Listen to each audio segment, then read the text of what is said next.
Hey folks, well, this is what happens when you click buttons, you don't drink enough beer, you're making a helix on the floor, and doing NMRAx at the same time. We end up encountering a few technical difficulties, but that's okay. All technical difficulties are going to end now because it's my shift is over. It's 15 minutes over, but it'll be fine. It'll be over in a minute. So I'm going to hand over to a new host.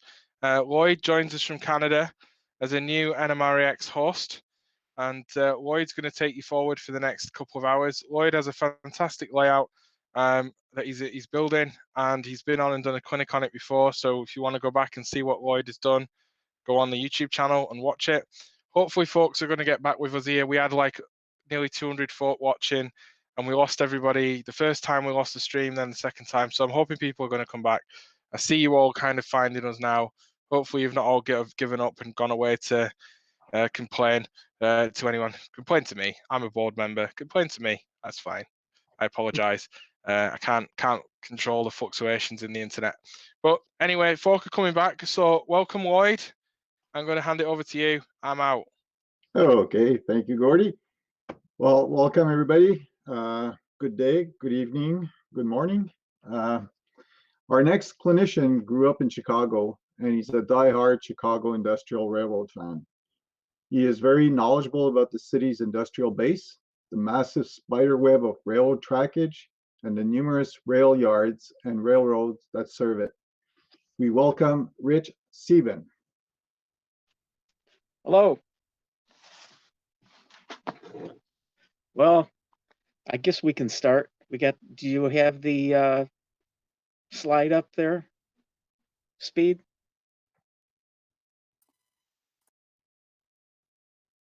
Are we seeing the slide on everybody else's presentation?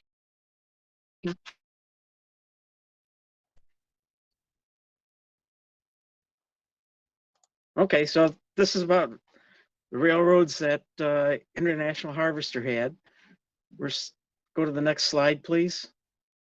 We're sticking with the Chicago area. The focus will be on plants in and around Chicago.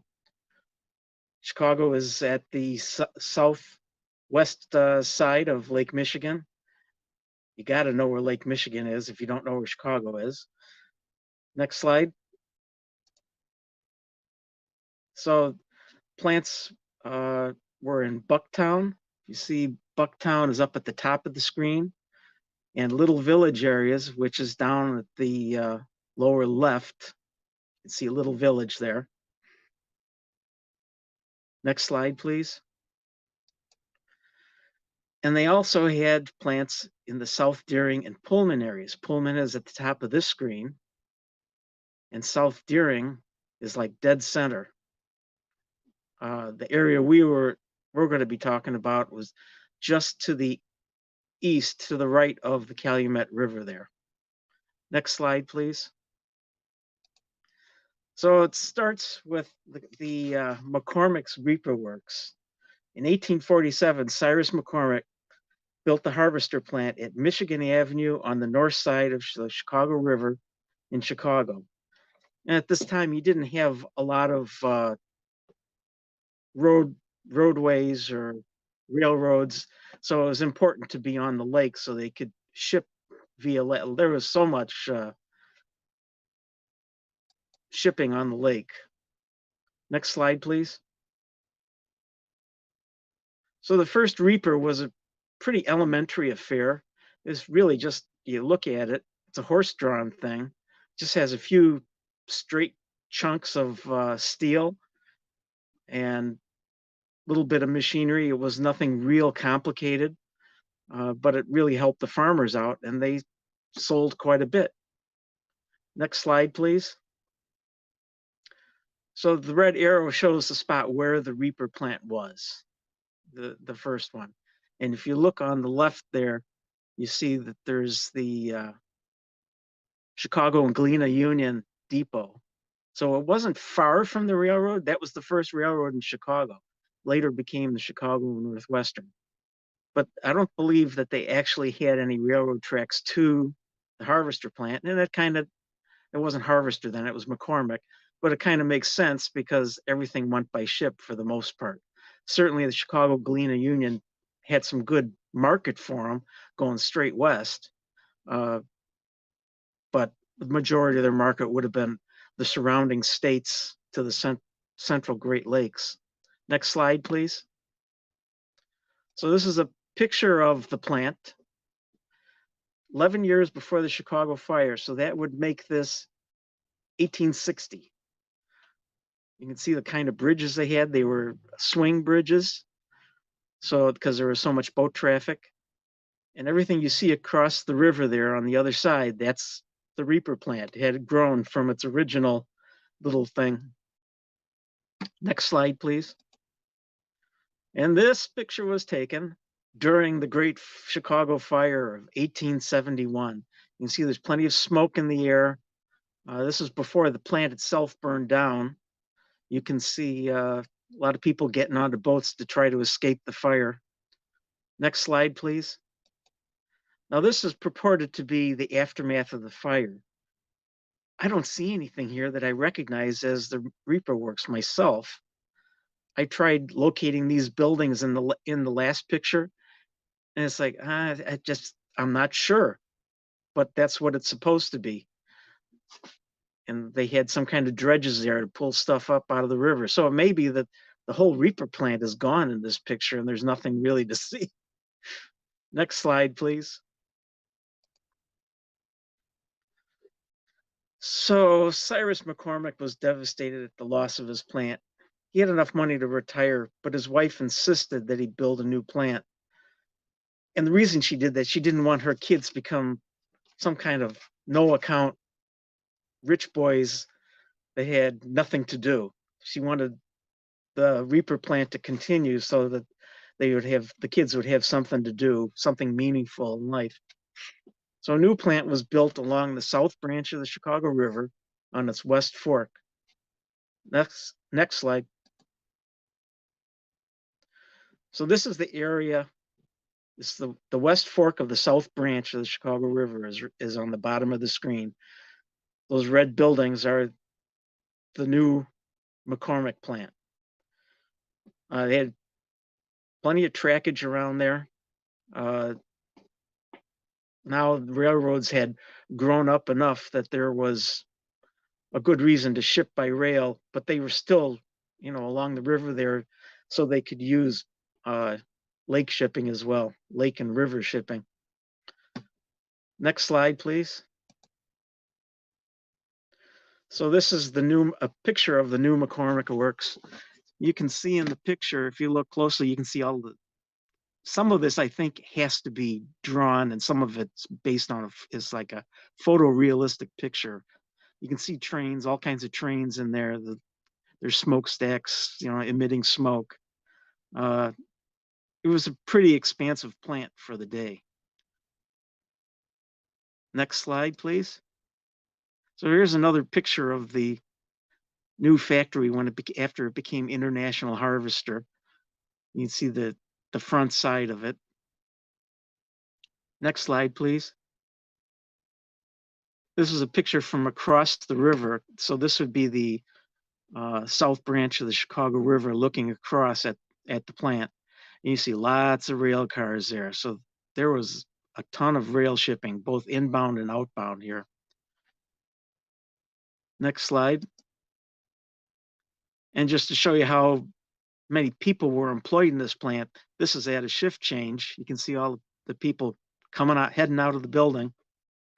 And to the right, that's just another shot showing all the freight cars that are involved there. They brought in lumber too, because some of the parts of the reapers were wood. Next slide, please. And this one's kind of fun. It's another picture of the plant, but there's a sunken tugboat right in front of you. Now it says July of 1922 on the bottom. You can see the piles of wood over there on the right across the river. So there was a surprising amount of lumber involved in making the reapers. And I'm sure at this point, they're not just making reapers.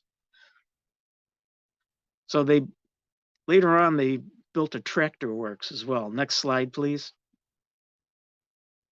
The tractor works was the new section that was to the west of the red section.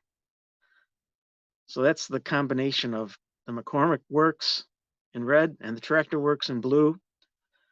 And you still had the river there at this point, that West Fork. That was later filled in. So today that's all solid land in there. There's just a little tail, like where it came off, branched off of the South Fork or South Branch, like as a turning basin. That's all that's left of the river. Next slide, please. So by the time they built the tractor works, we were in the World Wars, and here's a lineup of all the different things they were making. I had no idea they made torpedoes there. It's all kind of new stuff and armaments. So they really stretched their ability to make things and brought them into new markets. Next slide, please. Here's a picture of Farmall tractors and tanks during World War II at the Tractor Works, 2600 West 31st Street. He had a lot going on there. Next slide, please. This is just another picture of switching some tractors in and out. Now you notice here you got a Burlington engine switching, and that's part of why International Harvester tried to buy the railroad that served them, because they had so many railroads serving them at one point that they didn't know who moved what car. And they were having a difficult time figuring out their billing, who they should pay. So they actually bought the Illinois Northern Railroad, but I'll get to that later. Next slide, please. And in this picture, you can see Harvester building all kinds of equipment for the railroads, just heavy equipment that they would have to use. This was just an ad of theirs. Next slide, please. So a little competition. In 1870, William Deering partnered with Elia Gammon, who had rights to a horse-drawn grain harvester with a plant in Plano, Illinois, which is west of Chicago. In fact, it's west of Aurora. William Deering bought out the minority interest, and Deering Harvester was founded in 1874. Deering made improvements to the harvester by adding a twine binder to the harvester in 1875. So these guys they were all getting to be all kinds of competitors to this market of reapers. The operation was moved to the Clybourne Industrial District on Chicago's north side around 1875. In 1900, Deering produced the first self-propelled harvester. And in 1902, the merger with McCormick, it became International Harvester. So that's when the tractor works were built at Harvester. So it's kind of a parallel history. Deering had, for years, they sold the Marsh harvester. Marsh was an engineer that designed the harvester. Next slide, please. Here's a picture of the Deering factory at Clybourne. This is taken from the Union Pacific North Line station that was there. That was Deering platform. Next slide, please. And here's a picture of the Deering tractor and twine works. Kind of to the left, those 3 buildings, that was the twine works. The rest of it was the tractor works. And it was switched by the Milwaukee Road. Next slide, please. So you can see here in this map where it was, right on Clybourne Avenue. And this is after it was renamed, after the merger with Harvester. You look north of Diversey, there's more up here for International Harvester. They had a rolling mill up there. So these companies were growing into integrated enterprises where they kind of did everything as much as they could for themselves. Next slide, please. This map shows you in more detail the trackage that was in the plant. This was actually it was called the Strawberry Line of the Milwaukee Road. It was a separate branch of the Kingsbury branch, so a branch of a branch. And someone told me, but I haven't seen this anywhere, that because Chicago Northwestern came in from the north there, the Milwaukee Road and Northwestern took turns each month who was going to do the local switching. But I don't know that. I know that it's Milwaukee Road trackage. Next slide, please. So Wisconsin Steel. Well, that became the next thing that shortly before the merger with to become International Harvester, Deering was buying into the steel business. And this is what was down by Lake Calumet. Next slide, please. So here's, in 1875, they were planning on making it like a steel center. So here's a drawing of the Wisconsin Steel plant. This must be looking eastward across the Calumet River, because you see the piles of coal and iron ore there. In the middle, you got your basic steel work. Next slide, please. So Wisconsin Steel Works, East 106th Street, that was started by Deering, developed by International Harvester after Deering formed Harvester with McCormick in 1902. The blast furnaces, open hearth, provided the pig iron for many of the company's operations. Its products are also sold to iron and steel users. Wisconsin Steel occupies 202 acres of land and has its own slips and docks. They have their own had their own ships, the Harvester and the International, regularly came from Lake Superior to bring iron ore. Next slide, please. So here's an aerial photograph of the plant in operation. You can see toward the middle and toward the top of that picture where tracks are going in for the high line and the steel mills. And in the center here, toward the bottom, that's just all rolling mills. Next slide, please. This is an overhead aerial shot of the plant. This is probably shortly before it shut down or right after it shut down, because I don't see any smoke going on, but there's still some material in that center, next to that center slip. That's where they brought in the raw materials. Next slide, please. So this is a diagram of the steelworks and what all the different plants did.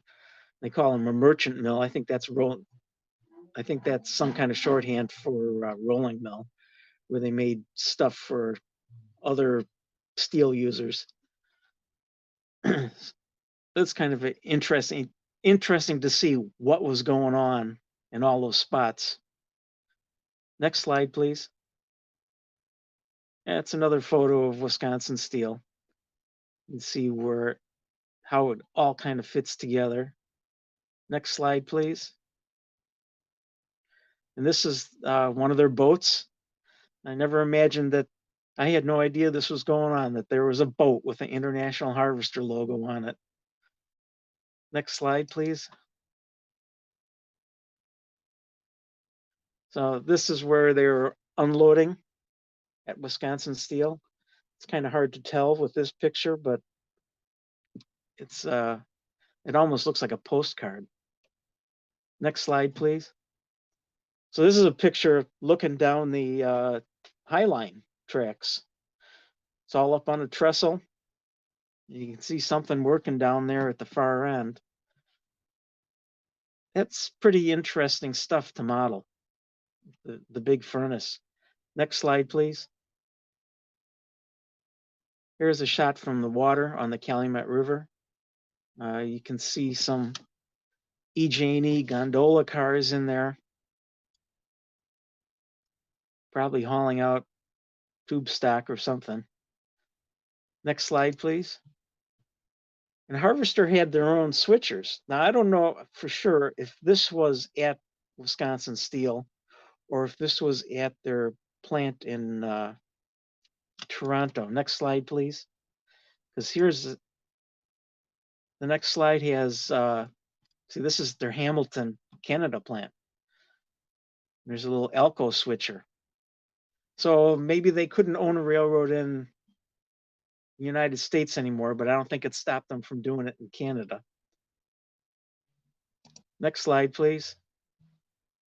And here's a whole trainload of some kind of publicity shot of international scouts, little pickup trucks. So they were starting to get towards smaller things too. I was actually rather surprised that they never made a car. Next slide, please. So here's another piece of history, the Chicago West Pullman and Southern. It traces its history to the growth of Chicago industry. Cyrus McCormick, having founded International Harvester, wanted to grow his business by also controlling all his suppliers. High-grade steel was vital to the production of the Reaper. So as part of the strategy, they gained control of a predecessor Wisconsin Steel located in South Chicago. The Chicago West Pullman and Southern Railway was founded by McCormick to transport steel between Wisconsin Steel and Harvester's plants. Any remaining steel production was sold to McCormick's good friend, George Pullman, who ran the huge Pullman Works on Chicago's South Side. A reliable, controllable railroad was needed to economically provide timely deliveries. So the Chicago West Pullman and Southern Railroad was born and built to serve these two 19th century giants. Next slide, please. So here we have a map of where Chicago West Pullman and Southern ran. You can see there's Wisconsin Steel at the top and CW and PS coming to the left there. And then it was at this yard, which I know was a Rock Island yard, and Belt Railway of Chicago was there. Came south from there. And they had trackage rights on the Illinois Central. So coming down the other side of that little lake that's there. Then they turned off, and there's West Pullman. And that's where the Pullman plant was. So they were servicing plants over there too, as well as getting cars to the International Harvester plants. Next slide, please. So this is where the Pullman factory was, that was served by the Chicago West Pullman and Southern. So they're right in the center. You can see all the trackage in there, which you can imagine for all the parlor cars that they used to have running on the rails. Next slide, please. So here's a ex-Chicago West Pullman and Southern locomotive. Still has the Harvester logo on it. Next slide, please. And their fleet was pretty colorful. They went through a number of paint schemes. I remember seeing this one on the bottom left when I was a high school kid. I thought it was the coolest engine I ever saw. Next slide, please. So here's the other railroad that International Harvester owned for a while. I told you before they were having trouble figuring out who was billing them for what. So they bought this little 6-mile railroad. The Harvester plant is up in the top right. 26th Street Yard is like right where those two red lines cross. Then you go around to the left and down, and it ran through Santa Fe's Corwith Yard. In fact, for years, there was one track that was in Corwith Yard that was known as the IN track.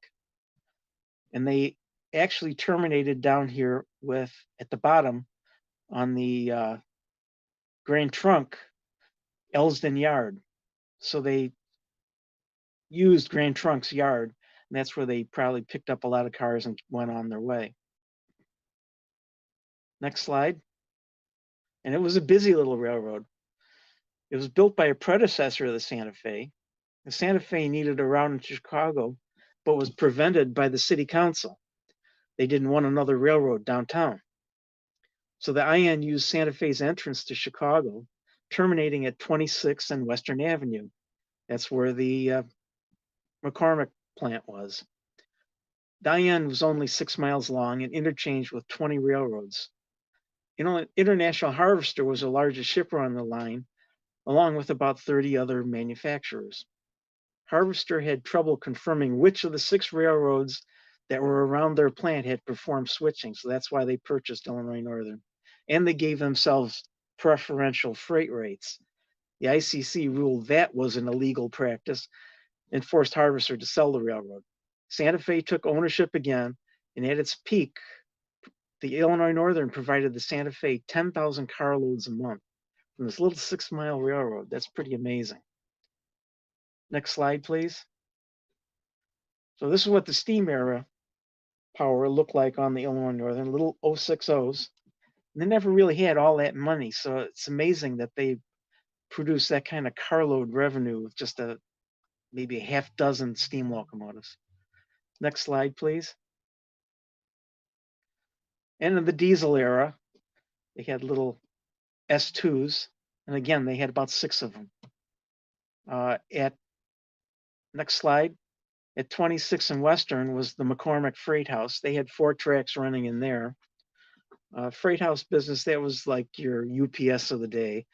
That was a pretty big business for them. So,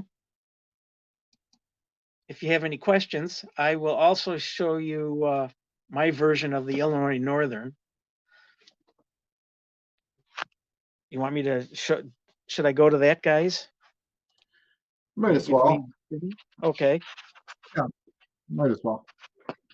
Okay, let me switch my screen.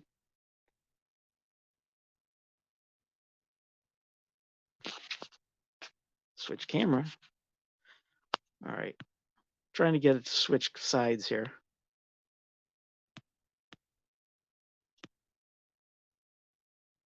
No, there we go. Okay, so this is where I start with the Elsden Avenue yard. Duck under here. So I have 5 tracks here representing other railroads. So all these cars are being interchanged to another railroad. Then I have sorting tracks to make blocks for the trains going out. And this is an area that I just made it up, proto freelance, the Elsden industrial area. just to give the operator of the Elsden yard a little switching to do as well. And anybody that knows Chicago history, I have SMC cartage here, and right next door is Thompson's Firearms, because SMC cartage is where the St. Valentine's Day Massacre occurred. So why not make them industries? Then I have the 33rd Street yard, which was on the Illinois Northern. In the real world, it interchanged with Illinois Central and Chicago and Alton Railroad. It was used as the interchange yard. But I have it here to provide service to two switchers that work out of here. The paper mill job, which is here. There's a couple other little industries as well. And the brewery job, which is over here. And kind of like that, our last presentation, every little area I treated as its own art project. It kind of grew as you went along. What would look good here? So the Illinois Northern here splits off. You have Chicago Junction to the left. Illinois Northern continues around over there. Now we'll go over there. And then you'll see what I did to Harvester. So here's Illinois Northern coming around to its terminus at 26th Street. Again, I have on the left here side of the yard are other railroads that you're being interchanged to. And on the right is the sorting yard. And back there's a car shop. So that acts as another industry. And I have a few industries in here, again, for the 26th Street yard operator to operate, so he has a little more to do. There's even a lumber yard. An implied industry here, an oil jobber. So Harvester used to be in here, but I had to change that because the Harvester operator would interfere with the 26th Street operator, and he couldn't get anything done. So I moved Harvester over here, modeler's license. So I have different functions going on in here. I bring ingots in, coal in, rolls of steel, sand for casting, various parts, hydraulics, miscellaneous stuff for Harvester and that. And I put these backgrounds in just to give it the big heavy industry feel. Scrap track, spent sand from the castings, a paint track for bringing carloads of paints, carloads of oil. This is where the tires would be unloaded. This is a little micro trains thing for N scale. It's almost N scale. So if I could get some more of these, maybe paint them red so they look like a Harvester truck instead of a Caterpillar truck. And that's what I have here because I couldn't get tractors. I had a hard time finding tractors. So I got a bag of cars and said, okay, Harvester's making cars. We're making pickup trucks anyway. What's wrong with cars? So here they're just parts warehouse, parts in, parts out, some special machinery. So that's the implied Harvester plant. All right, now we can go to questions.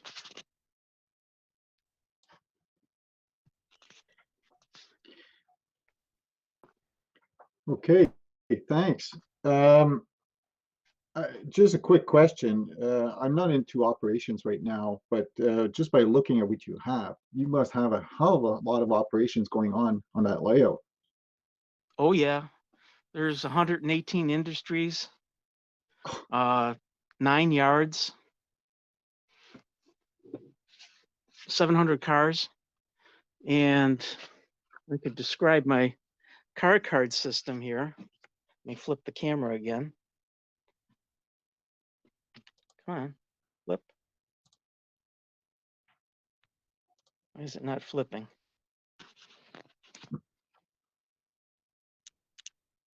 There we go.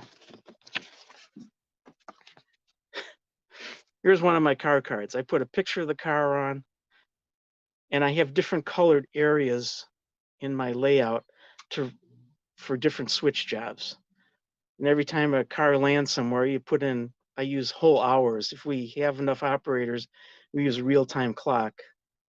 So it's hours, and it works out pretty well when you have a full staff of 13 people. But otherwise, we do it as turn-based. So you put a time in. So like this car was dropped off at 4 o'clock. It's not eligible to be moved again for 2 hours. So that's my basic setup. And I'll show you my colored map. You can see how it all works. There's my map of the railroad. And each color is a different switch job. Now, there's areas that are white because it's really not a switch job, it's an intermediate location. But everything else is somebody's job. Or like I said, when we do turn-based, we just jump from job to job, what needs to be done next. Because as things fill up in the yard, the big yard, this is Ashland Avenue yard on the Chicago Junction. So as things fill up in this outbound yard, then say, hey, I need an operator for, like the harvester plant. So somebody comes and pulls cars, takes these cars out, and that clears more room for more sorting, which is continuous. During full operations, I'll have 2.5 people running this yard. One doing the outbound yard, one doing this is the yard where everything is going to different railroads. So there's a total of 29 different railroads that are served by the layout. And the 26th Street operator actually has a couple engines that sneak around the back here. And at the direction of the yard operator here, tells them, take 6 cars off of track 14, 6 cars off of track 9. And then he shoves them up on these tracks for the sorter to grab and sort those out to what train they're going to go to. Okay, I've got a few questions on the history part. Yeah. We could just, okay. At the beginning, you were talking about those pile drivers. Were they to rebuild the bridge? I don't know. I was kind of at a lot, the picture was purported to be the remains of the plant after the fire. And I really other than the river, I couldn't identify what was on the other side of exactly what they were doing there. There was no such description with that picture. It just said it was the remains. Okay. Another question was, what became of the Illinois Northern? Who operates the property now? It's all been ripped up. The last business that was on it was a paper warehouse. That's where I got the idea for the paper plant. That's a good idea. Is the track plan on the website or anywhere we could see? The track plan? Yeah, the track plan. Is this track plan on the website or anywhere we could see it? I don't know if it's your track plan or. Yeah, it is. It's mine. I haven't put it up on the website, so if anybody wants a copy, I can email it to them. Oh, okay. It's still growing. I'm going to add on to it. Okay. Another question was, where do you get International Harvester decals? I just went online and found images and copied those images and just printed them out. That's what I do too. Yeah. Easy way out. I'm just checking to see if there was any other questions. Do your trains come from staging, or is it a continual intense switching operation? It's a continual. I never stage. Huh. All these yards that I have where we transfer to other railroads, the operator of that yard, you take whatever track has the most cars, that's the next one you sort for continuing on. Oh, So okay. yeah, it's great that I don't have to do staging. I can have an operating session anytime. And how many people operate? You said 13? I've had up to 13. That was a lot of fun. Everybody was so busy. Was that individual or two per No, that's locomotive? individual. Oh boy. Yeah, there's a lot happening. Remember, 10,000 carloads a month on the Illinois Northern alone. Yeah, it's true. And how long would it take to do a full operation, like to touch every industry? Again, depends on how many people are here. Okay. If I had 13, every industry is going to get touched in a 2-hour period. Oh, that's it. Oh, okay. Yeah. So you do a 4-hour session. So the first car you drop off, you will end up picking up in the 3rd hour. So typically, that's the only way you're going to touch the same car twice in a session, because a couple hours have passed. Okay. I guess that's it for the questions. This was very interesting because I'm not usually the type to listen to history, but yeah, that was very interesting. Thank you. I found it interesting researching all this stuff. I don't even know where to start. I just started, what I really did was I found a site, University of Chicago had maps of Chicago. And I found these detailed maps, and it shows every little siding. Like that one map that I had on there is from the fire or smoke abatement maps. Mhm. And they were trying to electrify all the road at one time because the smoke problem was so bad in Chicago. Here, hold this up. This is a map of the Illinois Northern. And I just taped together individual pages from the smoke abatement maps. Mhm. There's Okay, our time is up. a lot of. Okay. Our time is up. Thank you very much.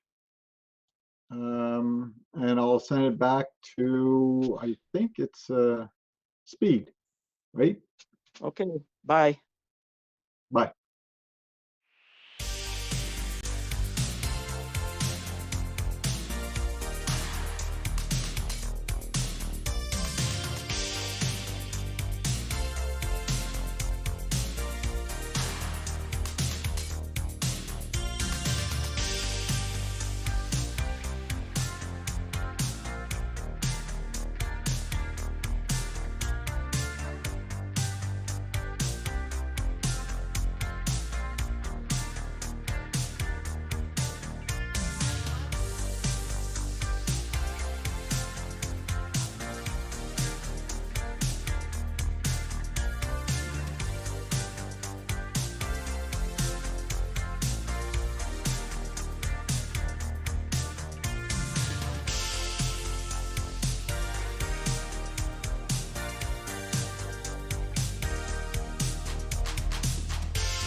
Welcome back, everybody. Sorry for the technical difficulty. That's something that happens, I guess. Our next clinician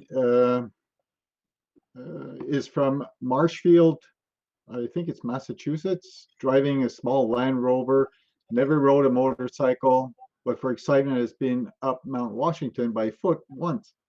Many people are leery to laser kits, but they are quite simple. As you'll see in the next clinic, please welcome MMR Mike Tylick. Mike?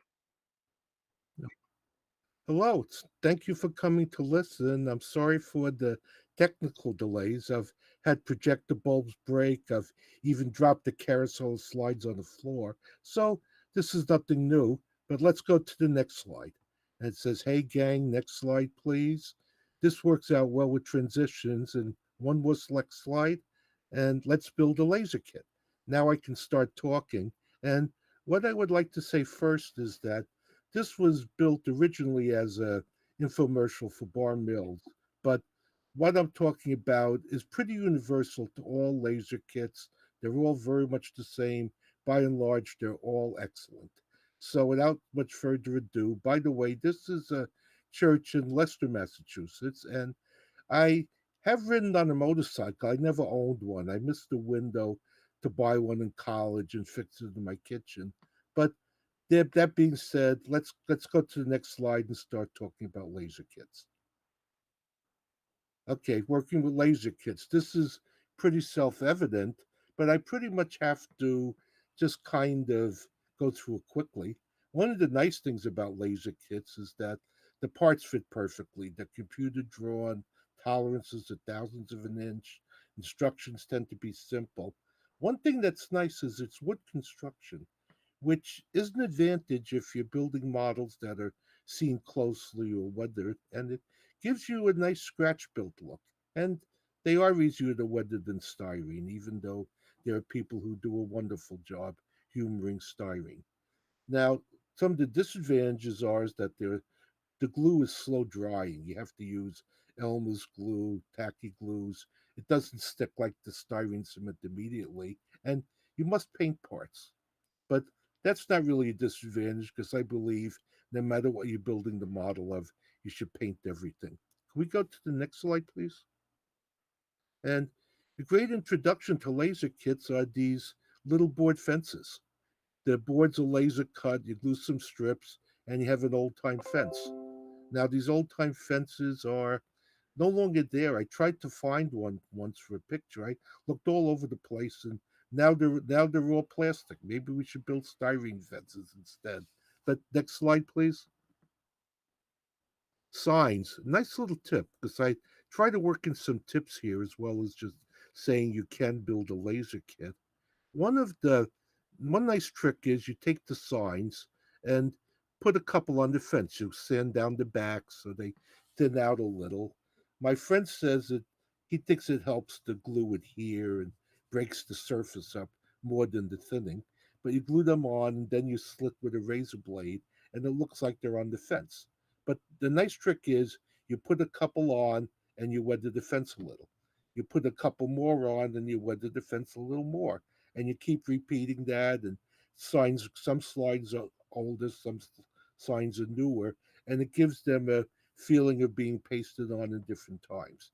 Graffiti's handy too. You can use a felt tip marker, and if you use a water soluble, you can wash it down with a paintbrush. The next slide, please. Okay. Basics.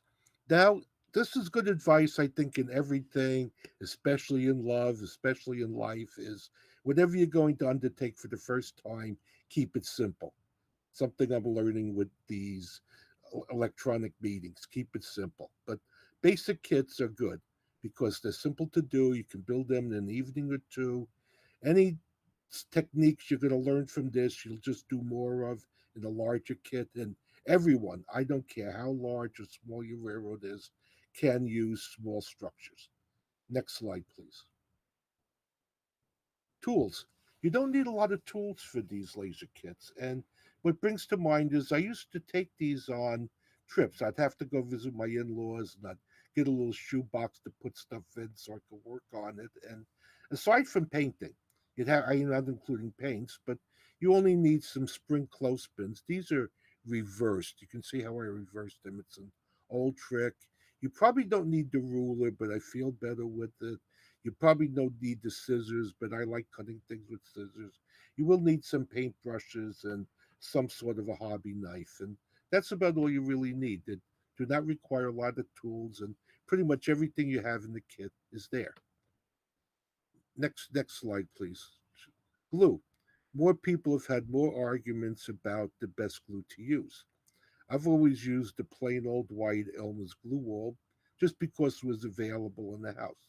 The yellow glue was recommended for its super strength, which I don't think is necessary. And of late, the people from Bar Mills have been playing with the Eileen's tacky glue. And I started doing that, and I must say I like it. It sticks, it is tacky, it sticks almost immediately. It's strong enough for what we're doing. Another glue I just tried recently for this is canopy glue. And that seems to work well for things that are invisible because that tends to leave a residue. The Elmer's glue pretty much dries invisible. And the next slide, please. Paints. If there is a rule for wood or cardboard construction, it's pretty much everything has to be painted or primed. If it isn't, or if you only do one side, it will probably warp. If you're doing something in a natural finish, it pays to go over with a coat of a clear spray just so it's sealed because eventually moisture will get it and it will warp. Now, for primers, I've always used the Walmart spray paints. They're called Color Bright or Color. I can't read it anymore. I just buy them in the Walmart. They're very cheap, and as such, they work well. The pigment's very fine. They don't clog up models or gum them up. The pulping lasts, and they're fine for coating both sides of the wood. And I tend to coat all the wood before I start it. By the way, a little retro tip: if you're using, if you're trying to glue wood to cardboard that's been painted, the yellow glue does not stick at all. The tacky glue and the white glue work fine. Paint, I mean, any kind of paint will work, but once it's primed, I like the inexpensive craft bottles that you get in just about any place where they sell craft paints. Michael's, AC Moore's, Hobby Lobby, Walmart, and they're inexpensive. They come in a zillion colors. They dry flat, and you know what else too? They can even be sprayed. I've known people to put them in spray guns with some thinner and have good luck. So I've pretty much joined a group that doesn't worry about hobby paints going out of business. I just use these and I can pretty much make what I want. And next slide, please. Okay, here's some of those spring clothespins in action. And it's hard. I saw this tip years and years ago in, I think it was the old model train show, dating how old I am. And if you take a clothespin apart and put it back reversed, you'll see how it works. It's hard to explain. Maybe I should do a video, but we don't have one. Here it is clamping a wall with some wainscoting. And let's go to the next slide. And let's go. Let's build a kit. By the way, this is the Salinas Tavern, named after my old friend Paul Salinas. This one, as you can see, has fallen on very hard times. Next slide, please. Preparing the walls. Like I said, prime both sides. That is just vital. If you want to add nail holes with rivet wheels or different tools, you can add nail holes. I do that on occasion, and I think it looks nice.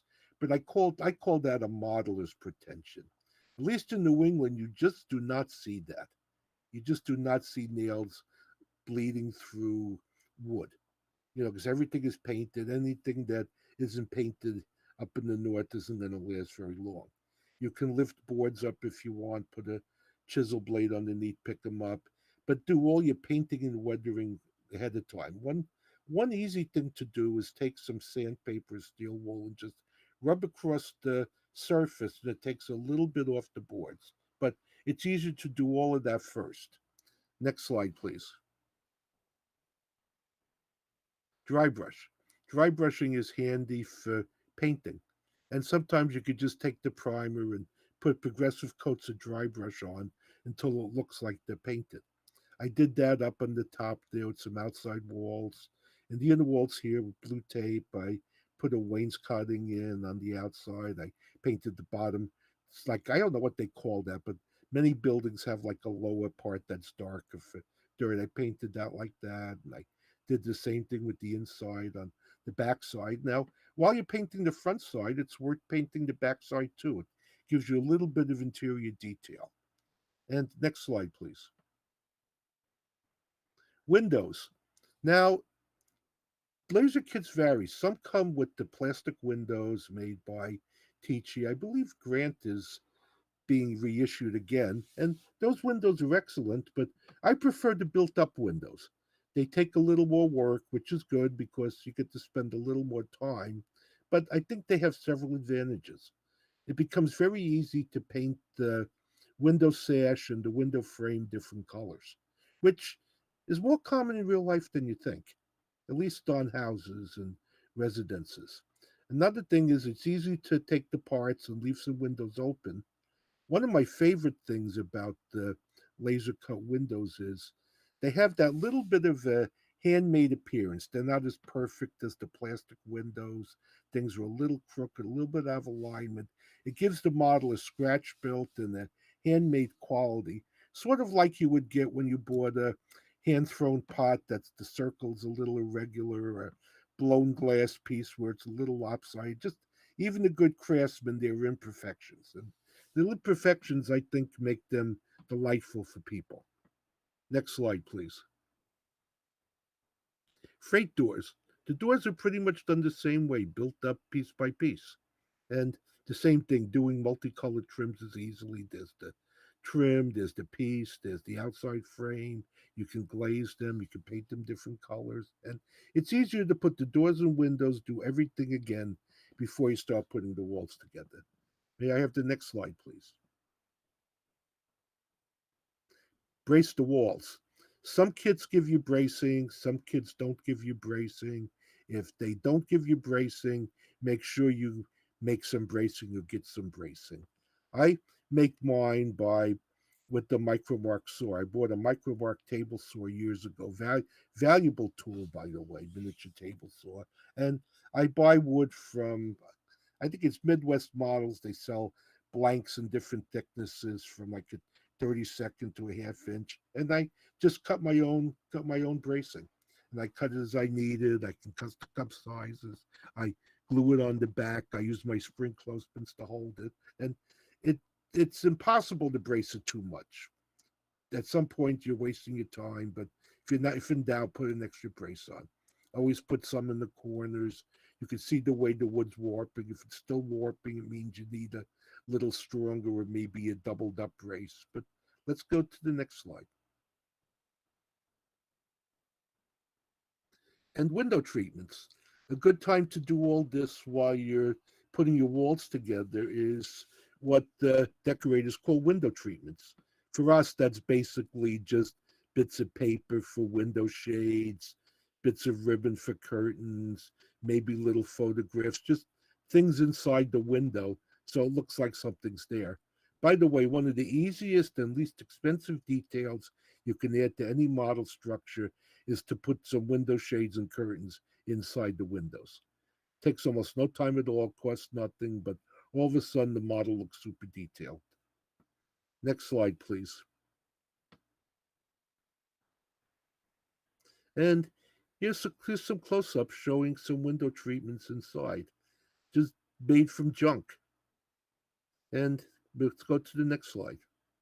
If you like buildings, I think it's good to see something inside. Here's a very detailed interior, and it's kind of easy to put those in. You can buy pieces, you can make pieces out of cardboard. By the way, one of my favorites is, if they're really observant, this particular diner is by the ocean and it has Winslow Homer paintings on the walls. Somehow that guy found some good stuff in his attic. But computers are invaluable for this. You can make the checkerboard floors, print the menu, just make whole photographs inside. Little things to do while you're doing it. The signs, by the way, came with the kits. Most laser kits also give you a lot of signs. They give you very high quality signs. They often give you detail castings. They do things like that. Shall we go to the next slide, please? Add corner posts. Now, there are different ways to do the corners. The different companies have different approaches. Some companies, well, Bar Mills, for example, has walls that butt together and you glue a strip of like 16th inch square strip with an HO scale to make the corner molding. And I like that construction. I think it's not nice and neat. Other companies have slots and tabs, and they're very durable, and the parts fit perfectly, and there's no mistake which way they go. But it makes it more difficult for kit bashing because you're stuck with their tabs. And I also find that putting these thin pieces on for the corner moldings, even if the prototype uses two pieces, it's easier to do with one piece. And it's braced. Also, if they don't give you a foundation, you add one. I don't think there's any building in the world that doesn't even have that foundation. Even down in Texas where Speed lives, where they don't have cellars, they still have slabs. But anyway, always make a foundation on the bottom. It helps to grade, it helps to put the building.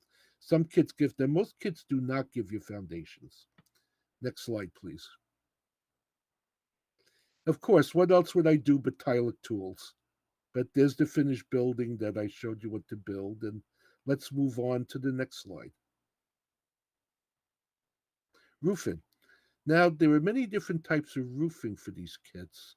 Some of them come with preformed pieces, some of them come with individual shingle strips. One thing I have found is that even though I like the laminated, I should say not laminated, the right word is vacuum formed pieces like Plastruct makes, they will not bond well to wood or cardboard. The plastic and the wood have different expansions and contractions, and they'll warp and break and just be awful. If you want to use a plastic piece for a roof, substituting the roofing, then make a styrene roof for the base. But most of the kits will give you roofing materials. By the way, this is the prototype NMRAx company in Collinsville, Connecticut. Next slide, please. Tar paper roofs. Now, many of these kits give you tar paper and shingle strips because they can be laser cut, they can be made with paper. Now, there is a very nice way Art Fahey came up, showed, I don't know if he came up with this, but he showed me this technique. I use my big four of spray primers, and you spray a base coat.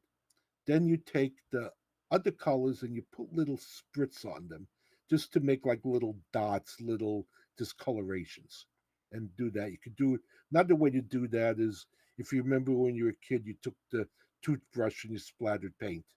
You can kind of do that if you're careful, but that's kind of a coarse way to do it. But then what you do is when you take the pieces, you take them randomly from the strip. You don't take them one next to the other. You take one from the middle, one from the top, one from the bottom. Now that diagonal seam is something I saw in an old building book back from the 1920s. It was suggested as a good way to waterproof a roof. According to people I know who build houses, none of them have ever seen that in real life. But tar paper roofs look good with the guardrails. Be sure to put them straight. Next slide, please. Okay, another way to make the roof if you don't have the right color is you do what I call stippling. Is you take the piece of the building material, there's a sheet how you would get the tar paper, and you take the appropriate color and you take a stiff brush, and it's kind of the opposite, kind of reverse of dry brushing where you streak it. You just jab the brush and you jab and twist and jab and twist, and it makes a model pattern. Then, if you look at it, the lower left has one coat, the upper right has two coats, the far upper left has three coats, and you build it up until you like the way it looks. And that's another way to do roofing too. That's another way to do that type of roofing, and it works out well. It's a good thing to do if you don't have the right color. You can still mist over that. You can put washes over them later. But most of this material is self-stick, and the self-stick seems to work. It works really well. Let's go to the next step.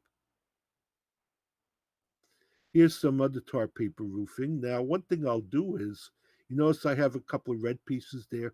I'll save scraps. Like they always, if they should, but they almost always give you more material than you need. So you save some. Sometimes you have to do little extra roofs or little sheds. So you have scrap materials, and you could do what a lot of people would have done in the old days, especially in the Depression. You take what you have and you make the roof out of the materials you have, and that makes another kind of nice roof too. But don't overdo it, because I tend to overdo weathering. A lot of model railroaders, a lot of the people who build Craftsman kits tend to overdo this. I'm as guilty as any, but most of the world is much better maintained. You probably wouldn't live in a house like this if unless you had to. Now let's go to the next slide, please.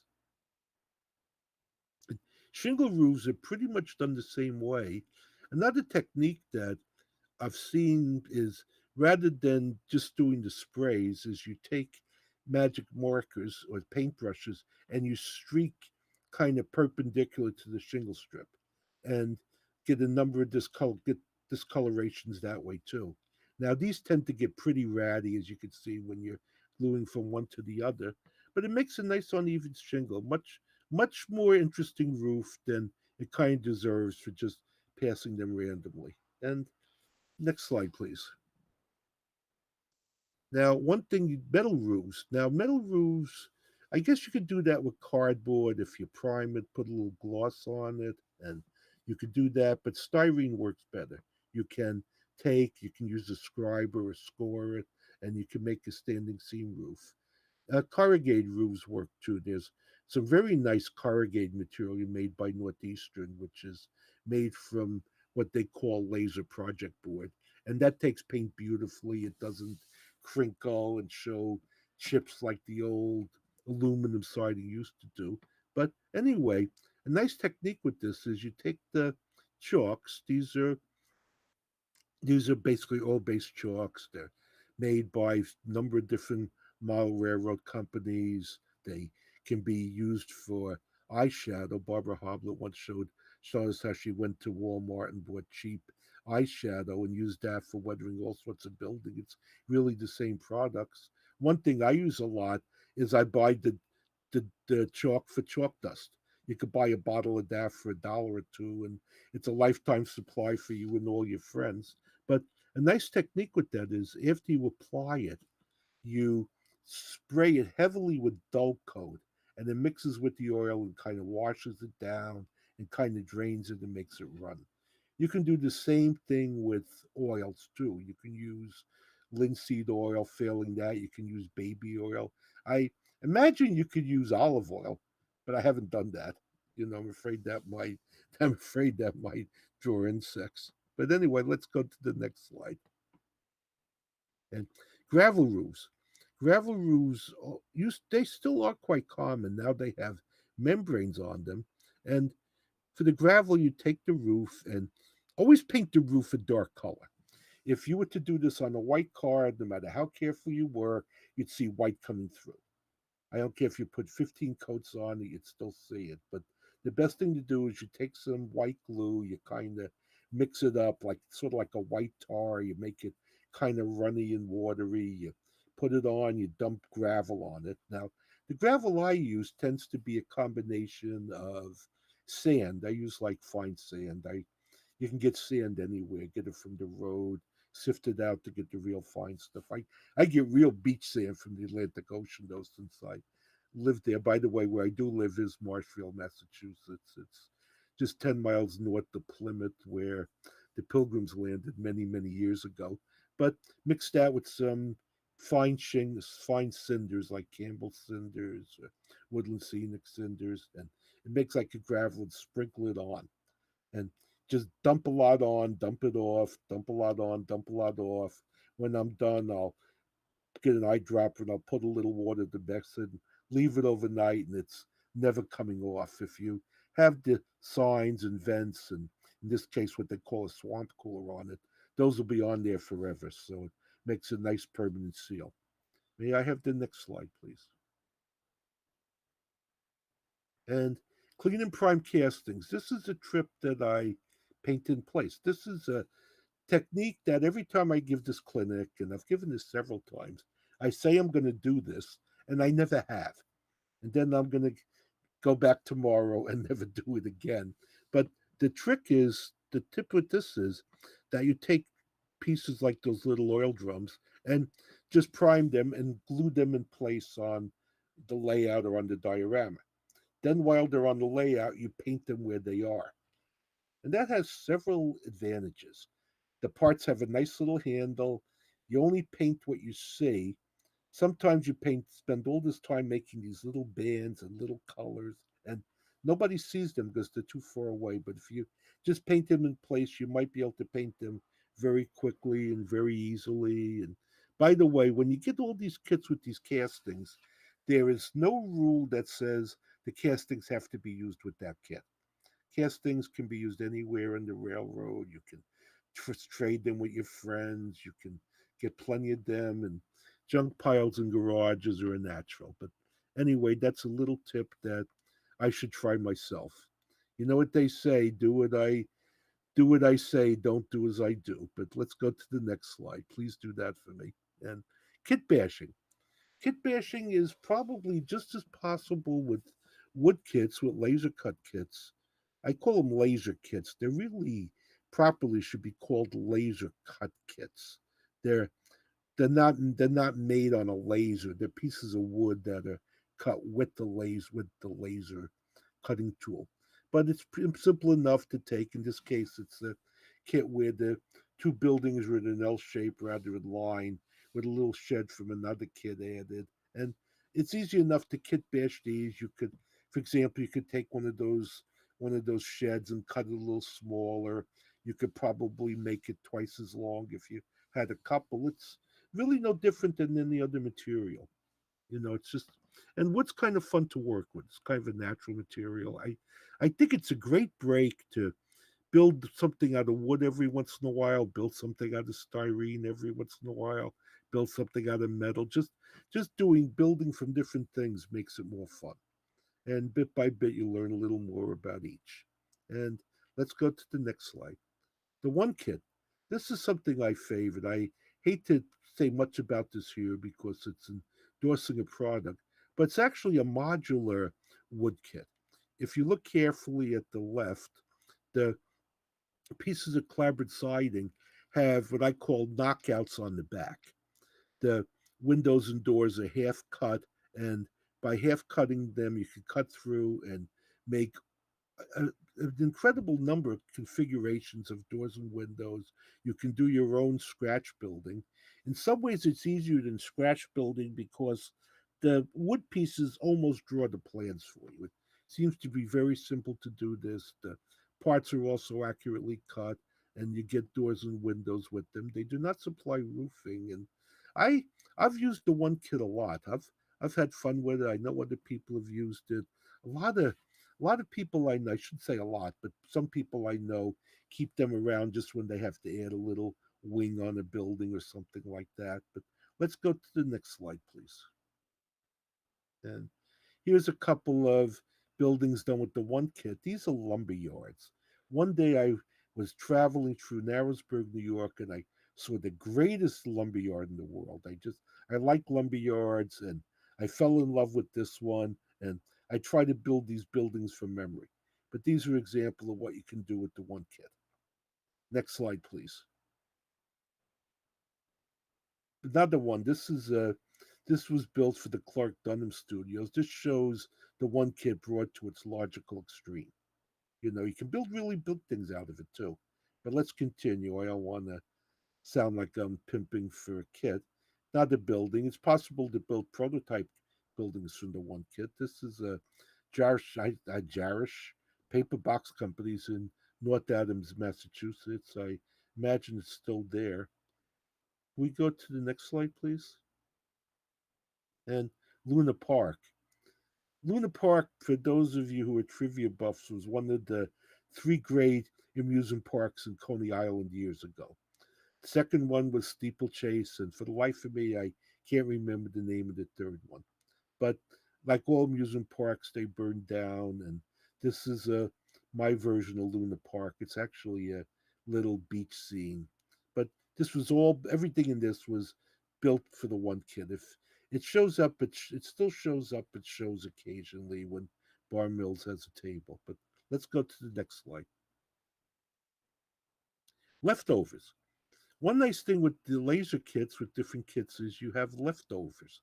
And you can make the weirdest neat buildings if you just make it do. If you have it, use it, If life gives you lemons, you make lemons. This is one of my favorite kit bashes because I built the brick building. That's a design preservation building.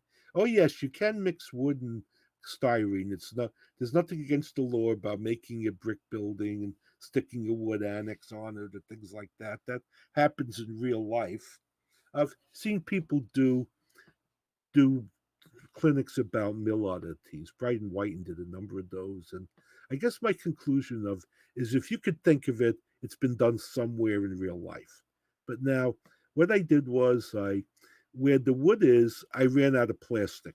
There'd be a big gaping hole there because I didn't have enough brick doors and windows. And I had this piece of wood. So I used some of these one kit pieces of wood to fill in the hole. Now I didn't have enough to do that right either, so that became tapered. And it wasn't tall enough, so I built the little odd shaped loading dock underneath it. And it's an example of if life gives you lemons, you can use stuff up. It's amazing what you could make if you just go through your scrap box and start playing with things. Sometimes you end up with something nice. Sometimes you end up with junk. But anyway, these are leftovers, and I've always loved leftovers. Let's go to the next slide, please. Orange Crush. I'm not sure why I showed this. I think we're coming near the end of this, but it shows we could do a detail. It's an O gauge kit, air conditioned inside. Let's go to the next slide. I was right. You see, when this is done as a PowerPoint, it has all these neat transitions. And in 2 seconds it would have come up and it says presentation by Michael Tylick. And I did become a master mile railroader, and it's anyway, that's the end of my show. It says it's a Telegraph Hill production. I do live on Telegraph Hill, and this is supposed to fade into the end of it. Speed is having fun going back and forth with it. It's something that's fun to do. You take photo. I love playing with Photoshop tools. You take a photograph and you distort it into a drawing. You make it into a whole different image. And Telegraph Hill. I live on Telegraph Hill. They say years gone by, people would sit up on the hill with binoculars and look at the ships coming up from Boston. Years ago they had to go around Cape Cod before they built the canal, and with binoculars to see what the ships were and telegraph to Boston that they'd be there the next day. Just carry over from the old days. But anyway, that's the end of my formal presentation. I don't know if I have more time or not, but if I do, I'd be happy to entertain some questions. Well, If I can make one more statement before Speed interrupts, I should have said that. I'm sorry I did that. But one thing I think that the whole laser cut idea has very much changed how we build models in the hobby. Wood kits had pretty much fallen into disuse with styrene. Most people didn't want to bother with them. They became the realm of the scratch builders. But these newer kits with these easy to make, easy to fit parts that do work, and pieces that go together have gotten more people to use wood as a building material. More people have fun building them. It's kind of brought back a little more interest in model building, I think, in the hobby. And all of that's good. Now, this time I will stop. So, if Lloyd, if we have any questions or anything, we have time. I'd like to talk. You're smiling, so I guess I didn't do that badly. well, thank you very much, Michael. If you could turn your camera back on so we could see you at least. Okay, let me try to figure this out. I'm very old school. I'm not trying to sound like should be on now. Here I am. Hi. You are. Hi, Mom. No, but I'm used to having an audience. I was talking to my wife today, and it's just kind of strange I'm talking to a microphone, okay, and I have no idea if anybody's out there listening, or if they are listening, what they're thinking. At least you can't see them walking out. Well, we've heard you and we've seen your presentation. It was really like you really touched everything that has to do with building kits or even scratch building. I know that's the part of the hobby that I like the most, to do laser kits and even kit bashing or even scratch building. Uh, I had one question for you is I've noticed your bracing, there a lot of them are vertical. Do you put any horizontal? Because sometimes you could have a longer wall and it could like buckle up a bit. So, On occasion, but primarily it seems just the way. Well, yeah, but there's a place where you would do it is if the primarily let. Okay, I know what I'm going to say now. Let's put in a good sentence. You see, if you had vertical siding on the on the walls, the siding is milled, with the grain, so the warp tends to be on the way the siding is running. Now, the kits I showed you tend to have horizontal siding, so the warp would be vertical.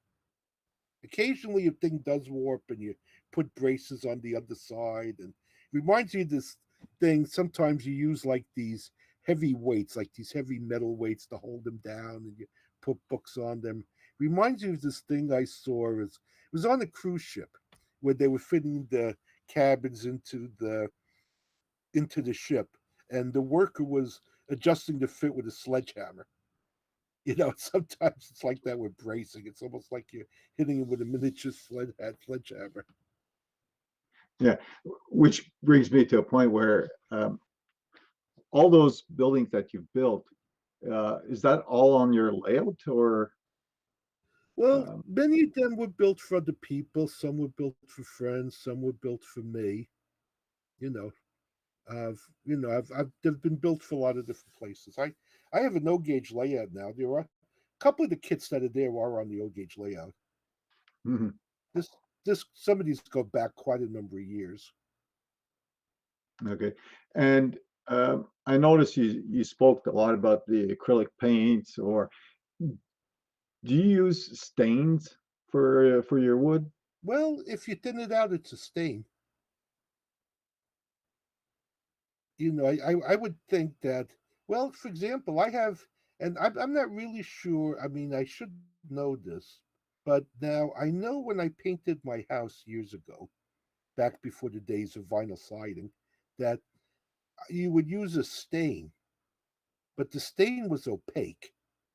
Mhm. It wasn't a transparent. I'm not really sure what the difference technically is between a stain or a paint, but you could primarily paint. You could paint, for example, with thinned out paint, and that would be a form of staining. I guess the stain would be more like some like bare wood that's been to like weathered a lot. So the stain, like I know that I would use stain and then use acrylic on top of the stain, like to make it look like the paint was chip or something like that. But uh, Yeah, I've never had any luck doing that. no, I've seen people do it. I've asked them what to do. I've even bought the bottle of stuff to. I've just never. It's just never worked for me. okay, no, I just started. I just tried using stain to see what was the difference. But and what era do you place your models in? Let me just add one more thing to this. That Yeah. if you are priming the wood, and I usually start out priming the wood, then it would be difficult to stain over the primer. Mhm. That might be another answer too. But like when you were doing like a raw wood dock, I would still spray with dull coat to seal it carefully because I'm worried about warping. Now, here primarily primarily it's like 1920s, 1930s, you know, but it's very eclectic. I like all eras, I'd like to get into more modern type architecture. Okay. Would you say you only use acrylic mainly, or would you use some oil or Well, powders or? I primarily use the acrylics just because they're there. The powders are used largely as weathering. Yeah. You know, one thing I've done, which you could say is a detriment, you could say is not what you're supposed to say or do, is like many people have done this a long time, and I found ways I like, Hmm. and I'm really not interested in trying new things. I should be, but I'm just not. Do you know what I mean? If, Yeah. I'm getting to be like the old codge who drives the ancient truck and lives up on the hill and does things the way they did them. But I mean, I tend to use the same things because I'm used to them. Hmm. You Well, know, and that's I get that is kind of a feeling. mhm. Now, you know one thing. Let me add one more thing. Let me add one more thing to that for you for a second. Now, I've known a number of people I know of people who also I think do very nice model work. And if it sounds like I'm disparaging them, I'm not disparaging them. But many of them will have many different effects to do different things. Okay, and many of them are interested in how they do it. But it seems to me, in the end, they all don't look that much different from each other. Mhm. You know what I mean? Like there was one time where I did a thing about that instant fence once, where I weathered like 10 pieces of fence 10 different ways, just to show the comparison. And by the time I took the slides, I couldn't tell which one was which. You know, so sometimes I think the actual materials aren't that important.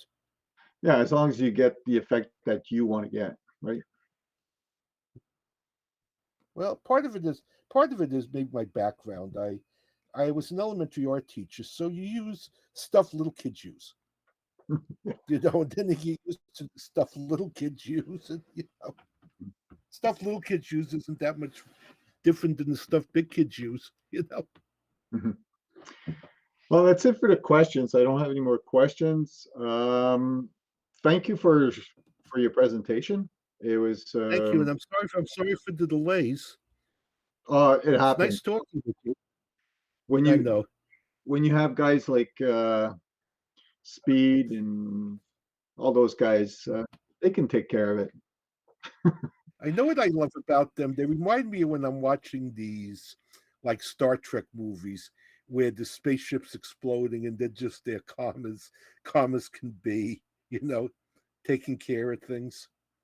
Mhm. And I'm like, you know, panicking all over the place. So we've No, reached a 6 o'clock. So right now, we're going to go on an hour break, and we're going to be back in an hour. So again, thank you very much, Michael. thank you too, Lloyd. It was a pleasure to meet you and talk with you. Okay, You take care. you too. So back to you, Control Center.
Okay, so welcome from NMRAx Studio 1. Where you can see we've got the high tech working here on the Gold Coast down in Australia. It's a lovely humid day outside, so the air conditioning in the studio is more than welcome. It's the halftime show, so we thought we might do something a little different. There's been a bit of a game changer in model railways, I think, coming out of Australia, and it's one of our Australian manufacturers who's actually based up here in Queensland. And I'm not going to give too much of the secret away, but we've got Adam and Bridget here, Whiskey here from Whiskey Models, out in a little town called Jandowie, which is about, it'd have to be about 200 odd mile away from Brisbane. So they're out in what we call the outback, or what I call the outback anyway, because I live in civilization. I got to be surrounded by concrete, otherwise I don't feel normal. And anyway, without any further ado, Adam, I hear you've got a new product that's going to be released, or has been released, and I believe quite successfully. And you're going to give us a little chat about the trials and tribulations of putting this so-called product together and what it's going to mean for everyone. So I'll hand it over to you. Cheers, mate, and g'day everybody, by the way. Yeah, basically, first of all, yeah, we are out in the sticks. There's still a fair bit more outback to go beyond us. I mean, where we are here, we do have the odd street light or two, and most of the residents of Jandowie do accumulate around it on a Friday night and stare at its marvellous luminosity. It, you know, it beats having actual tourist attractions. But yeah, well, Bridget and I, we run Whiskey Models. For those that have seen my ugly mug on here before or anything like that, you'd be aware we make Queensland models, and it's all narrow gauge on a 3-foot 6-inch gauge, which in Australia is called HON 3.5 or HON 42 if you're getting into the schizophrenic side of the terms. And in Europe, it's called HOM. So basically what we've done is, well, Bridget and myself have bought a rather large block of land that we're building a factory on, so that we can bring our manufacturing back from China. And in the process of that, we decided that we were going to build a slightly insane shed. And in that slightly insane shed would be a completely bonkers layout. And so in amongst that, our layout, what is it, 40 feet wide and 90 something feet long. So it's a bit stupid. Effectively, what we decided was we started looking at it and we thought, hang on, look, you know, due to all of this COVID garbage, we've got a massive shortage of the narrow gauge track. And we thought, well, we're going to need about, conservatively, we think about 10,000 feet of track. Yeah, so we thought, well, we can either invest money in trying to buy the track that you can't actually buy because it doesn't exist because nobody's working and nobody's making it, or maybe we could invest it and that'd go at least part way towards producing it. So it was one of those how hard can it be type conversations. So instead of buying a box of Flexi Track, you decided to turn around and actually make the box of Flexi Track. Yeah, we did. So we sat down and we had some conversations that involved some very colourful language with our partner in crime over in Taiwan, Kieran Haskell, who's another mad Aussie that's been over there for years. And so we started looking at, you know, is it actually feasible? And the answer is, it is. It's not exactly sane, but, you know, when have we ever done anything that's sane? So basically we decided we'd have a go at it. And if I can get the wonders of technology to do its thing for me. Yes, we can get those photos up, and you can show us and take us through the trials and tribulations of trying to communicate with Taiwan and China. And well, I sincerely hope that photo is showing up now. I know that the little mouse on the internet wheel out here does tend to move quite slowly, so I assume it's up by now. You've got it. Excellent. Brad's got it, so that's all good. Okay. So basically, this is what we've made.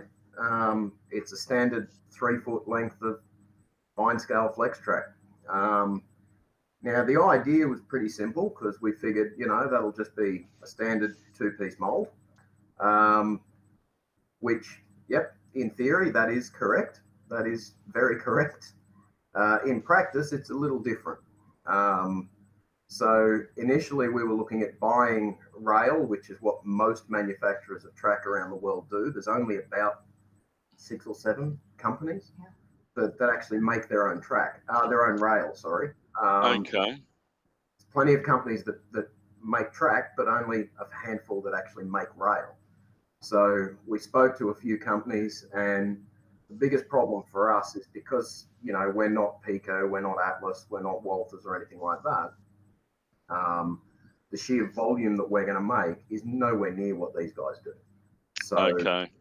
so effectively, we're working at sort of 2 and 3 times the price to make it as what they would be.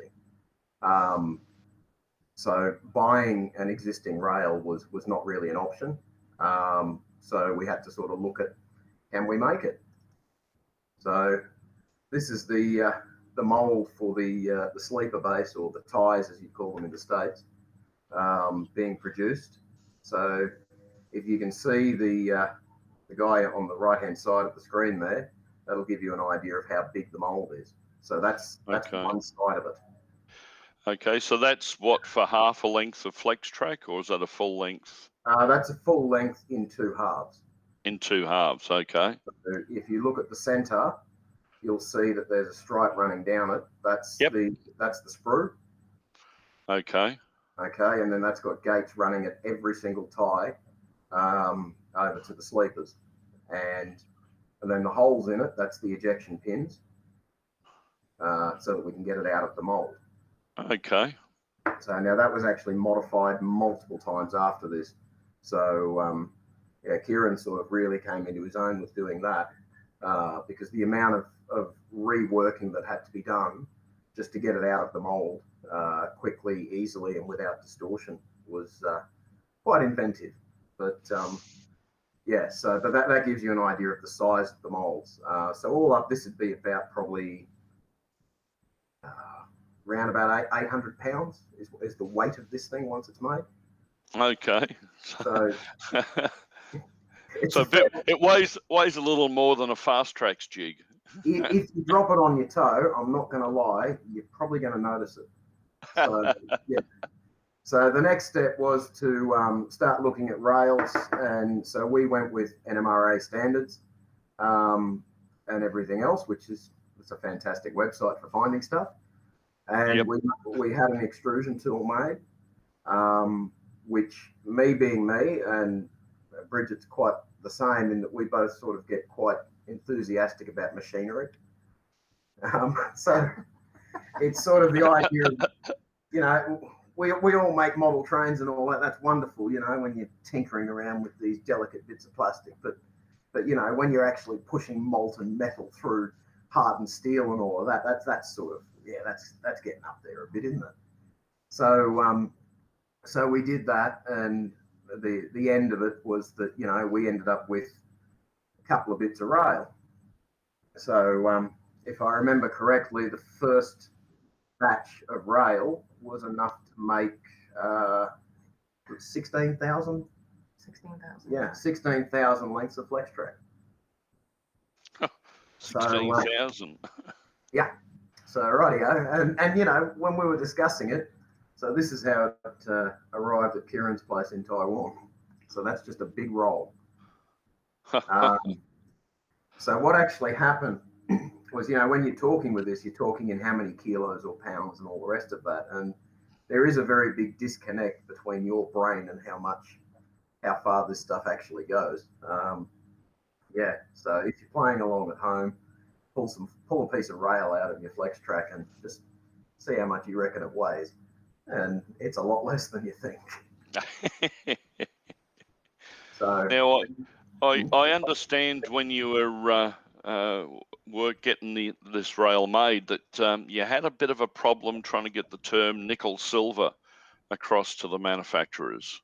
We did, because this was all done in Taiwan. We avoided China for this because with COVID and everything, China's got massive problems. And so basically what we did was we thought, okay, we'll give this a go in Taiwan. And hence why Kieran was doing it. Now, what we found was the biggest issue was finding a translation for nickel silver. There isn't one. So, and I mean, this is one of the problems that you face doing stuff. So what we found eventually, what Kieran found, was he kept hearing people mentioning this term called white brass. And he thought, well, hang on, this can't be a coincidence. So he looked it up and it's nickel silver. So, okay. So nickel silver in Taiwan is white brass. In Taiwan, Japan, China, all of that. Basically anywhere other than Europe, the United Kingdom, Australia and America, it's called white brass. Okay. So basically went from there. And then the tool was produced. The rail existed before the tool did. So we made, these are some of the inserts. So these are electrodes. So if anyone's been watching the Jason Schwann's videos and all of that from Rapido, you see stuff behind the scenes at the factory, you'll see how this stuff works. In that instead of cutting a negative impression with a milling machine into tool steel, what they'll do is they'll make a copper electrode, which is what this is. Okay. So effectively what you do is you mount this into a machine in the exact location, and then you effectively stamp it. So I'll see if I've got, I do. So let's have a look. So this here, if you look at the top of the screen, yes. You can see that's an electrode being stamped into the tool. So what's happening is there's a massive charge being applied to the mold base, okay, like a negative charge, and then a positive charge effectively is coming through the insert here. Okay, yep. So when it's stamped, it actually burns the item out of the mold. That's amazing. And most people would have thought that would have been machined or... Yeah, it's the reality is if you machine this, it's going to, and you make a mistake, you're effectively starting again, or you've got to flood it with molten metal and then recut it. Right. Okay, so the upshot of all of that is that you know, you can get in with the tool. So this here is another electrode going in. That's actually just doing the gates going into the sleevers. It's just very hard to see it. It looks more like a bit. Okay. Okay, yep. And then the end of it all, this is the machine, the injection molding machine with the mold doing its thing. This is a complete cycle of squirting the plastic and then releasing the object.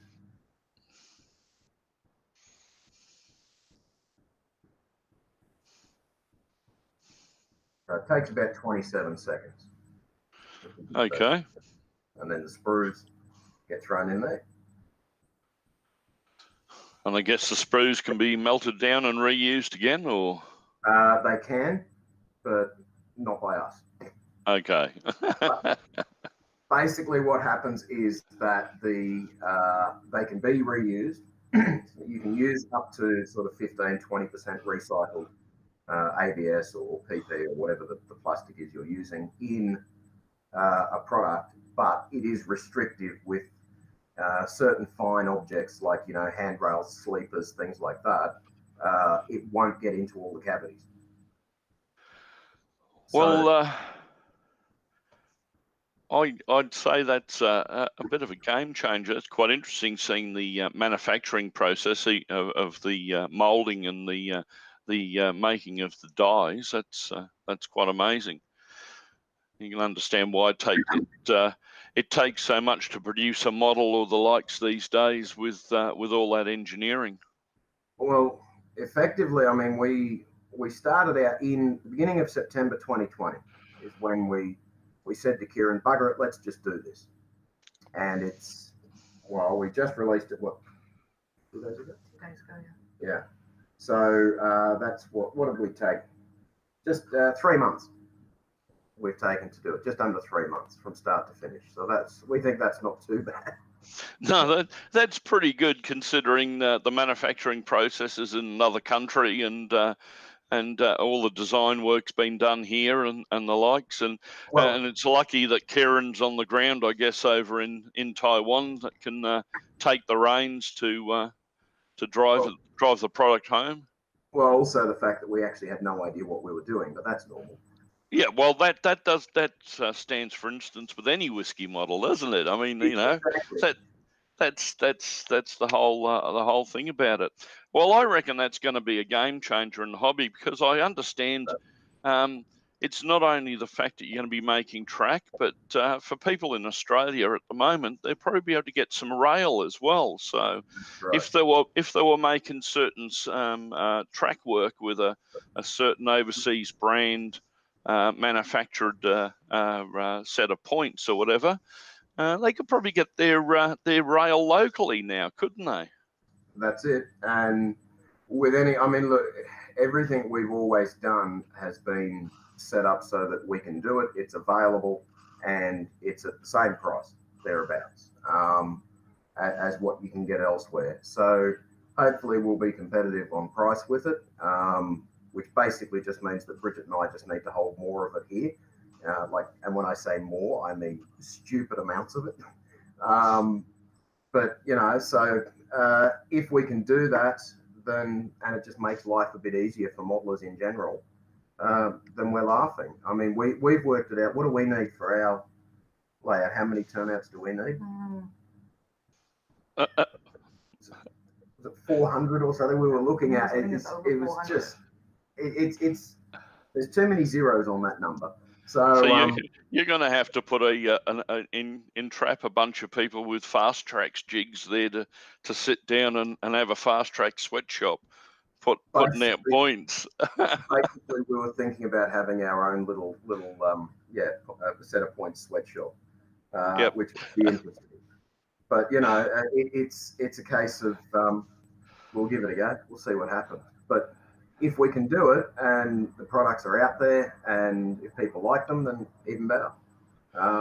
So, you know, but it is the first time any Australian company has ever mass-produced track. Yes. Yeah, well, so, that's where I think it's a game changer in the hobby now. There's no excuse for any of the other Aussie manufacturers out there to take on a new challenge, but whether it be track, whether it be points, whether it be whatever.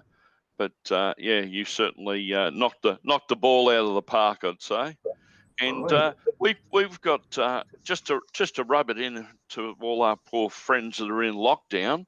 We've actually got our first train show coming up in a couple of weeks, and I believe I'll see you there. So we might come over to the whiskey model stand and do a bit of a live stream straight from there with the track and a couple of other little goodies that you got there. And I know it's Queensland based, but I'm sure our American friends are interested, and we'll see both of you manning the stand and take it from there.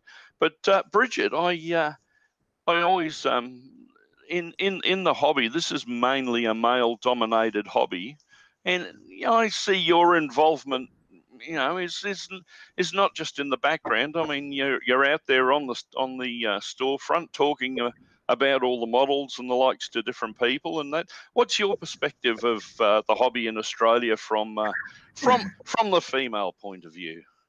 I would say, I mean, I haven't had an amazing experience being at the stand. I think most men just want to speak to another man, so it can be quite difficult to make conversation. But other than that, like, it's only a few people here and there. It sort of knocks me down a bit. But other than that, like, everybody else has been really nice and welcoming, and I've actually really enjoyed getting into the hobby and being involved. Excellent. Well, we see some of the work that you do, and it's brilliant. And you're keeping the mad scientist next door under control. because you leave him go for a couple of minutes, and look, he builds a shed that's about 400 metres by 600 metres, and we're building a modest layout in there. I mean, I'd imagine if you'd gone N scale, it could have been a real nightmare. But anyway, well, can I just say that the shed, the concept behind it is that effectively, let's be honest and let's cut all the crap that we put on about it. We're all people, and in our heads, when it comes to our hobby, we're all 8 years old. Exactly. So this is the layout that we probably won't live long enough to finish, but who cares? And so, well, our kids do, but that's their problem. Right? But the thing is, I will say that with Bridget keeping the mad scientist in check, have you heard about what we're putting around the block? No, I haven't heard this bit of news. Have we got time for this? We've got time. We've got time. Okay. What are you putting a 7 1/4 or something? Well, this is exactly it. We were going to put 7 1/4 around the property, right? In Australia, we've got 7 1/4, whereas in the States they have 7.5 inch, right? Yes. We also have 5 inch here in Australia. Now, the 5 inch guys are really pedantic. And so, okay, we just want to play. So that's fine. So 7 1/4 it is. But then we found that there's a lot of people in there that effectively you'd rather chew your own arm off with a rabid dog than spend much time with them, right? I mean, don't get me wrong, there's a lot of brilliant blokes in it, but there's a lot that just, oh, God's sake, right? So we started talking, didn't we? Yes. And then we started throwing around these random numbers for gauge of track. And 10 inch was an option. Yep. 15 inch was an option. And we ended up settling on, what was it? 2 foot. So we're looking at putting a 2 foot gauge railway around the block.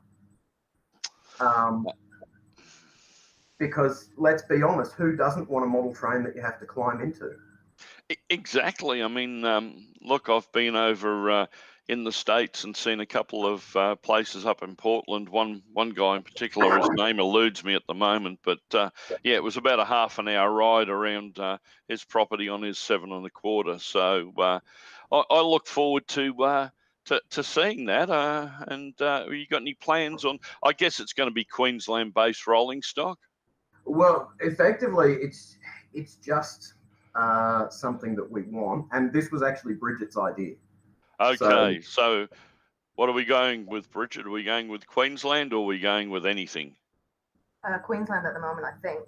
Okay. Yeah. I mean, effectively, it's just looking at old sugarcane rolling stock and all of that we can just pick up. And the stupid part is that in Queensland, it looks like it's actually cheaper to build a 2 foot gauge railway than a 7 1/4 inch gauge railway. It's insane. And nobody will believe you when you tell them, but it is actually true. Well, I can see the new property, the new whiskey abode being quite an entertaining place to come and drop around after looking at operating sessions on the new layout, and then going for a ride on the outdoor layout, and then watching all the machinery making the product. I think you got a bit of a winner happening there. So yes. Anyway, well, I think we've got a live stream kicking off in about 30 minutes. I don't know if Brad's in the background there. Has he got any other announcements that I need to make before we sign off? No, I think everyone just look out for the new stream, and we should be back in about 30 minutes. Yep, we're going to shut the stream down now and then restart it, because poor old Facebook doesn't like going more than 4 hours straight, and Brad's got to wind up the NMRAx computer again. He's got to feed the hamster and get it running for the next 4 hours. So we're going to shut down. Probably in about 3 to 4, in half an hour, you'll see the stream come back up again. So go get a cup of coffee, go feed the dog, go get your dinner, do whatever you have to do, and we'll see you back in a little while.